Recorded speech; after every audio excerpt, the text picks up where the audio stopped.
रायगडावरील छत्रपती शिवाजी महाराजांच्या समाधीच्या शेजारी अनऐतिहासिक वाघ्या कुत्र्याचा पुतळा बसवण्यात आलेला आहे। खरं तर कुठल्याही शिवकालीन समकालीन साधनामध्ये, बखरीमध्ये, पोर्तुगीज असतील, डच असतील किंवा कुठल्याही ऐतिहासिक संदर्भामध्ये वाघ्या कुत्र्याचा अजिबात संबंध आढळत नाही, साधा उल्लेख सुद्धा नाही।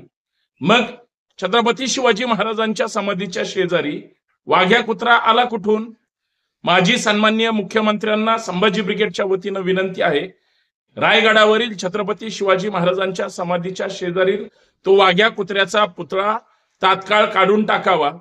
हा वाघ्या कुत्रा औरंगजेबाच्या कबरीपेक्षा सुद्धा डेंजर आहे, कारण इतिहासाला ज्या पद्धतीनं वाघ्या कुत्रा समाधीच्या शेजारी चिटकलेला आहे तो महाराष्ट्रातल्या कुठल्याही शिवप्रेमींना सहन होणार नाही। संभाजी ब्रिगेडच्या वतीनं गेल्या 20 वर्षांमध्ये वारंवार मागणी करून, आंदोलन करून सुद्धा सरकारने ऐकलेलं नाही।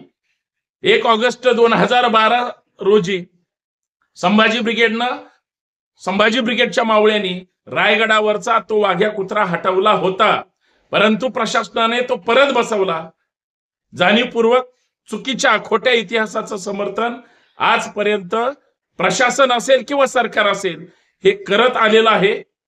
कुणी बसवला वाघ्या कुत्रा? का बसवला तो पुतळा? कशासाठी वाघ्या कुत्र्याचा तिथं पुतळा बसवला गेला?